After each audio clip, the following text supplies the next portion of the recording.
Hello friends, welcome back Spain news channel. எனக்கு இந்த வீடியோவில் பார்த்தீங்கன்னு வச்சுக்கோங்களேன், மிக முக்கியமான ஒரு ஆன்மீக பரிகாரத்தை தான் இப்போ இந்த வீடியோவில் அதிரடியாக பார்க்க போகிறோம். அதிரடியாக பார்க்குறதுக்கு முன்னாடி எதை பற்றிய ஆன்மீக பரிகாரம் அப்படிங்கிறத இன்ட்ரோ மூலிமா பார்த்துடலாம். நாளை நாள் தேதி பார்த்தீங்கன்னு வச்சுக்கோங்களேன், மே மாதத்துடைய மிகவும் முக்கியமான 19ஆம் தேதி. அதே போல் தமிழ் மாதம் பார்த்தீங்கன்னு வச்சுக்கோங்களேன், 2வது மாதமான வைகாசி மாதத்துடைய 6ஆம் நாள்.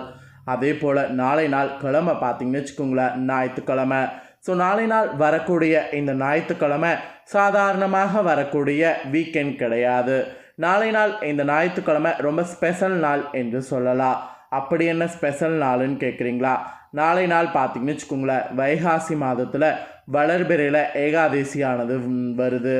இந்த ஏகாதேசியுடைய சிறப்பையும் இந்த ஏகாதேசியில் பெருமாள் விரதம் இருந்து வழிபாடு செய்யக்கூடிய முறையும் பார்க்க போகிறோம்.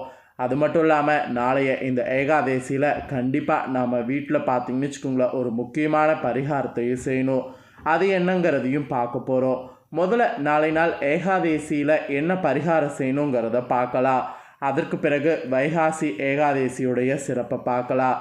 ஏன்னா பரிகாரம் என்ன அப்படிங்கிறத தெரிஞ்சு அந்த பரிகாரம் நாம் பண்ணும்போது கண்டிப்பாக அந்த பரிகாரம் நமக்கு பல வகையில் அற்புதமாக அமையும். அற்புதமான பலனை தரக்கூடிய நாளைய ஏகாதேசியில் பண்ண வேண்டிய பரிகாரத்தை வாங்க பார்க்கலாம். பெருமாள் வழிபாட்டிற்கு உகந்த திதியில் ஏகாதேசி திதி தான் ரொம்ப முதன்மையான திதியாக பார்க்கப்படுது. ஏகாதேசி திதியில் வைகுண்ட ஏகாதேசியில் விரதம் இருந்து கண்விழுத்து வணங்குவது எந்த அளவுக்கு சிறப்பாக பலனை கொடுக்குமோ, மாதந்தோறும் வரக்கூடிய ஏகாதேசியில் விரதம் இருந்தாலும் அதே பலன் கிடைக்கும். மாதத்தில் வரக்கூடிய ஏகாதேசியும் ரொம்ப சிறப்பான ஒரு ஏகாதேசி தான். இந்த ஏகாதேசியில் எளிமையான முறையில் வழிபட்டாலே பெருமாளுடைய பரிபூர்ண அருளை நம்ம வாழ்க்கையில் பெறலாம். அப்படி பெருமாளுடைய பரிபூர்ண அருளை பெறக்கூடிய ஏகாதேசி சூட்சும பரிகாரத்தை தான் இந்த வீடியோவில் இப்போ நாம் பார்க்க போகிறோம். ஸோ இந்த வீடியோவில் கண்டிப்பாக அந்த சூட்சும பரிகாரத்தை நீங்கள் ஒவ்வொருவருமே தெரிஞ்சுக்குங்க.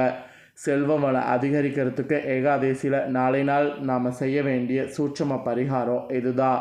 நாளைய ஏகாதேசி தினம் ஞாயிற்றுக்கிழமை வந்திருப்பது பல விசேஷங்களை நமக்கு தருவதாக அமைந்திருக்கிறது. ஞாயிற்றுக்கிழமை என்றாலே சூரிய வழிபாட்டுக்கு உகந்த நாள். ஏகாதேசியும் பெருமாளுக்கு உகந்த இந்த சூரியனுக்கும் சேர்ந்து வந்திருக்கக்கூடிய இந்த அற்புதமான நாளை நாம் மிஸ் பண்ணக்கூடாது. இந்த அற்புதமான நாளில் அற்புதமான பலனை பெற நமக்கு பார்த்திங்கன்னு வச்சுக்கோங்களேன், சில சூட்சமங்கள் நிறைய சொல்லப்பட்டிருக்கு. அந்த சூட்சமங்களை தான் இப்போ நான் இந்த வீடியோவில் உங்களுக்கு ஷேர் பண்ணுற போகிறேன். நாளைய நாளில் பார்த்திங்கன்னு வச்சுக்கோங்களேன், காலையில் பிரம்ம முகூர்த்த நேரத்தில் எழுந்துடணும். பிரம்ம முகூர்த்த நேரத்தில் எழுந்து குளித்து முடித்துடணும். அதுக்கப்புறம் பூஜை அறையில் பெருமாள் படம் இருந்ததுன்னா பெருமாள் படத்திற்கு முன்பாக தீபம் ஏற்றி வைக்கணும். நார்மல் தீபம் ஏற்றி வைத்துருங்க. அப்புறம் பெருமாளுக்கு உகந்த துளசியை கொண்டு மாலையை ரெடி பண்ணி அந்த மாலையை பெருமாளுக்கு சாத்துங்க. நைவேத்தியமாக பெருமாளுக்கு பானகம் செய்து வைத்துருங்க போதும். இந்த வழிபாட்டை நாளை நாள் நீங்கள் வீட்டில் செய்யும்போது ஓம் நமோ நாராயணா என்ற இந்த மந்திரத்தை சொல்லுங்கள். இது தவிர வேறு பெருமாளுடைய மந்திரங்கள் தெரிந்தாலும் சொல்லலாம். இல்லை இந்த ஒரு மந்திரம் மட்டும் போதுமானது. இவையெல்லாம் நாளை நாள் காலை வேளையில் செய்யணும். இதையெல்லாம் காலை வேளையில் செய்ததுக்கு பிறகு உங்கள் வீட்டுக்கு அருகில் இருக்கக்கூடிய ஏதேனும் ஒரு பெருமாள் ஆலயத்துக்கு செல்லணும். அங்கு சென்று கோவிலில் தரக்கூடிய துளசி தீர்த்தத்தை ஒரு சின்ன பாட்டிலில் வீட்டுக்கு வாங்கிட்டு வரணும். வீட்டுக்கு வாங்கிட்டு வந்த அந்த தண்ணீரை வீடு முழுவதும் தெளித்து விடணும். இப்படி நாளை நாள் கண்டிப்பாக செய்யணும். இதை செய்தால் வீட்டில் சகல ஐஸ்வர்யங்களும் பெருகும் என்று சொல்லப்படுது. அதுவும் நாளை தினம் இந்த சூட்சும பரிகாரத்தை செய்கிறது உங்களுடைய செல்வ வளத்தை அதிகரிக்கும் என்று சொல்லப்படுது. அதனால் நாளை நாள் மறக்காமல் இதை செய்துடுங்க. ஒருவேளை உங்களுடைய அருகில் ஆலயம் இல்லை என்றால் நீங்கள் எங்கும் செல்ல முடியாது என்பவர்கள் வீட்டிலே கூட எளிமையான இன்னொரு சூட்சும பரிகாரத்தை செய்யலாம். அதற்கு ஒரு டம்ளரில் சுத்தமான தண்ணீர் எடுத்துக்கொள்ளுங்க. அதில் கொஞ்சம் துளசியை போட்டுருங்க. போட்டு ரெடி பண்ணதை பூஜை அறையில் பெருமாள் படம் அல்லது லக்ஷ்மி தாயார் படம் அருகில் வைத்து விடுங்க. இந்த தண்ணீரை நீங்கள் பூஜை அறையில் வைத்து நீங்கள் அதுக்கப்புறமா அந்த தண்ணீரை நீங்கள் வீட்டில் தெளிக்கும் போது கண்டிப்பாக பார்த்தீங்கன்னு வச்சுக்கோங்களேன், அது உங்களுக்கு கோவிலில் போய் வாங்கிட்டு வந்த தீர்த்தத்துக்கு இணையான பலனை கொடுக்கும். ஆக மொத்தம் கோவிலுக்கு போயும் தீர்த்தத்தை தெளிக்கலாம், இல்லை வீட்டில் இருந்தும் நீங்கள் ரெடி பண்ணி தீர்த்தத்தை தெளிக்கலாம். ஆனால் நாளை நாள் துளசி தீர்த்தத்தை வீட்டில் ஃபுல்லாக தெளித்து விடணும். அது ரொம்ப முக்கியம். ஆலயம் செல்ல முடியாதவங்க மட்டும் இதை செய்யுங்க. இந்த 2 பரிகாரத்தை கூட ஒன்றாக நாளை நாள் செய்யலாம். அதாவது 2ல் ஏதாவது 1 நாளை நாள் நீங்கள் செய்யலாம். அற்புதமான பலன்கள் உங்களுக்கு கண்டிப்பாக தருங்க. ஏகாதசி திதியில் பெருமாளை வழிபடுவது மிகவும் சிறப்பானது. இந்த திதியில் அவருக்கு உகந்த இந்த துளசியை கொண்டு நாம் இந்த பரிகாரத்தை செய்வதனால வீட்டில் பணவரவு அதிகரிக்கக்கூடிய வாய்ப்பு உண்டாகும் என்று சொல்லப்படுது.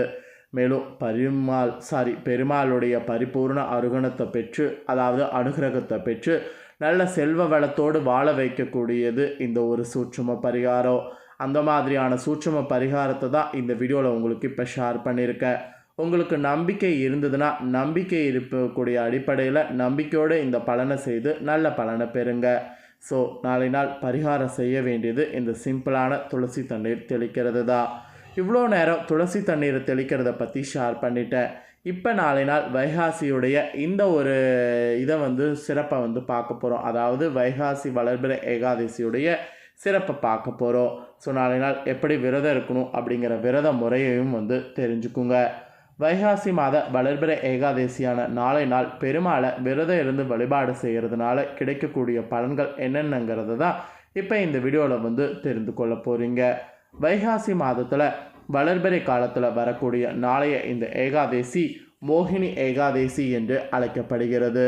திருஷ்டிமான் என்கின்ற மன்னன் அரச குலத்தில் பிறந்து அரச போகங்களை அனுபவிப்பதில் மட்டுமே குறியாக இருந்தான். அப்படிப்பட்ட மன்னன் திருஷ்டிமான் கொலண்டியன் முனிவரின் அறிவுரைப்படி வைகாசி வளர்பிறை ஏகாதசி விரதம் இருந்து வாழ்வின் மாயாகிய சுக அனுபவத்திலிருந்து மீண்டு பெருமாளுடைய பரிபூரண அருளை பெற்றான்.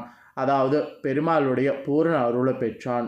வாழ்வில் நீங்கள் விரும்பியதவற்றை பெற நாளைய வைகாசி ஏகாதசி விரதம் இருக்கிறது அனைவருக்குமே நல்லது. இந்த வைகாசி வளர்பிறை ஏகாதசி தினமான நாளை நாள் அதிகாலையில் எழுந்து குளித்துவிட்டு அருகில் இருக்கக்கூடிய பெருமாள் கோவிலுக்கு சென்று பெருமாளை வழிபட்ட பின்பு வீட்டிற்கு பெருமாள் படத்திற்கு பூக்கள் சாத்தி தீபம் ஏற்ற வேண்டும். உடல்நிலை நன்கு உள்ளவர்கள் நாளை தினத்தில் காலை முதல் மாலை வரையும் எதுவும் உண்ணாமல் விரதம் இருக்க வேண்டும். மேலும் துளசி இலைகளை ஊற வைத்த தீர்த்த நீரை மட்டுமே அருந்தி நாளை நாள் ஃபுல்லாக பார்த்தீங்கன்னு வச்சுக்கோங்களேன் விரதம் இருக்கணும். நாளை நாள் முழுவதும் பெருமாளுக்குரிய மந்திரங்கள், விஷ்ணு புராணம், விஷ்ணு சகஸ்ராமம் போன்றவற்றை பாராயணம் செய்யணும். அதெல்லாம் நாளை நாள் செய்கிறது ரொம்ப நல்லது. மாலையில் அதுக்கப்புறம் பெருமாள் கோவிலுக்கு சென்று வழிபட்ட பின்பு வீட்டிற்கு திரும்பி பால் பழம் சாப்பிட்டு விரதம் இருக்கிறவங்க விரதத்தை முடிக்க வேண்டும். வைகாசி மாத வளர்பிறை ஏகாதசி திதியில் நாளை நாள் விரதம் இருந்து பெருமாளை வழிபடுபவர்களுக்கு நீண்ட நாட்களாக வாட்டி வதைக்கக்கூடிய நோய்களிலிருந்து விடுபட முடியும். உடல் சோர்வெல்லாம் இருந்ததுன்னா உடல் சோர்வு நீங்கும். இவ்விரதம் இருக்கக்கூடிய பெண்கள் மாதவிடாய் காலங்களாக இருக்கக்கூடிய பட்சத்தில் அதிகப்படியான உங்களுக்கு இருக்கக்கூடிய அந்த போக்கு ஏற்படக்கூடிய நிலை பிரச்சனை எல்லாமே தீரும். உடலில் இரத்த சோகை ஏற்பட்டிருப்பவர்களுக்கு அக்குறைபாடு நீங்கும். உங்கள் எதிர்கால வாழ்விற்கு நீங்கள் செயல்படுத்த இருக்கக்கூடிய திட்டங்கள் அனைத்தும் பெருமாளுடைய அருளால் சிறப்பான வெற்றிகளை பெறும். ஸோ நாளை நாள் வைகாசி ஏகாதசியில் விரதம் இருக்கக்கூடிய முறை இதுதாங்க. ஸோ இன்றைக்கி இந்த வீடியோவில் வைகாசி ஏகாதசியில் செய்ய வேண்டிய பரிகாரத்தையும் பார்த்துட்டோம். வைகாசி ஏகாதசி விரதம் இருக்கக்கூடிய முறையும் பார்த்துட்டோம். ஸோ இது பார்த்தது கண்டிப்பாக அனைவருக்கும் ரொம்ப யூஸ்ஃபுல்லாக இருந்திருக்கும். நாளை நாள் இந்த ஏகாதசியில் என்ன பண்ணணும்னு நீங்கள் நினைக்கிறீங்களோ அது இந்த வீடியோவில் தெரிஞ்சு கண்டிப்பாக பண்ணிடுங்க.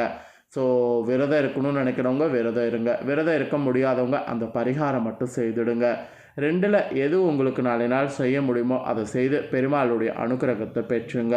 ஸோ நாளை நாளை மட்டும் பண்ணிடாதீங்க. நாளை நாள் கண்டிப்பாக உங்கள் தலையெழுத்து மாறும். அதற்கான ஒரு நாள் தான் நாளை நாள். ஸோ நாளை நாள் இந்த ஏகாதசியுடைய முழு சிறப்பையும் இந்த வீடியோவில் பார்த்துட்டோம். இந்த சிறப்பு நீங்கள் பார்த்து பயனடைஞ்சது போல் உங்கள் ஃப்ரெண்ட்ஸ் ஃபேமிலியில் இருக்கவங்களும் பார்த்து பயனடையணும்னு நினச்சிங்கன்னா வீடியோ லைக் பண்ணி ஷேர் பண்ணுங்கள். உங்கள் ஃப்ரெண்ட்ஸ் ஃபேமிலியில் இருக்கிறவங்களும் வீடியோ பார்க்கட்டும். அவங்களும் நாளை நாள் ஏகாதசியுடைய சிறப்பு என்னங்கிறத இந்த வீடியோவில் தெரிஞ்சு நாளைய ஏகாதசியில் இந்த பரிகாரங்களை பண்ணி பயனடையட்டும். மேலும் இதே போல் புதிய அப்டேட்டான நம்ம சேனலில் நிறைய வீடியோ போடப்படும். அதே எல்லாத்தையுமே உடனுக்குடனே தெரிந்து கொள்ள மறக்காமல் நம்ம சேனலை சப்ஸ்கிரைப் பண்ணுங்கள். கூடவே பெல் பண்ண ப்ரெஸ் பண்ணுங்கள். அதை ஒன்று பண்ணி வச்சுக்கிட்டிங்கன்னா நான் போடுற மற்ற அப்டேட்டான எல்லா வீடியோஸும் உடனுக்குடனே தெரிந்து கொள்ளலாம். ஸோ மறக்காமல் சப்ஸ்கிரைப் பண்ணி பெல் பண்ண ப்ரெஸ் பண்ணுங்கள். இதே போல் சுவாரஸ்யமாக வேறொரு புதிய அப்டேட்டான தகவல்களோடு மீண்டும் இன்னொரு புதிய வீடியோவில் உங்களை சந்திக்கிறேன். மறக்காமல் சப்ஸ்கிரைப் பண்ணி பெல் பண்ண ப்ரெஸ் பண்ணுங்கள். கண்டிப்பாக மற்ற அப்டேட்டான வீடியோக்களும் உடனுக்குடனே நீங்கள் தெரிஞ்சு அதுலேயும் நிறைய யூஸ்ஃபுல்லான விஷயங்களை பார்க்கலாம். ஸோ சப்ஸ்கிரைப் பண்ணாதவங்க பண்ணுங்கள். நன்றி, வணக்கம்.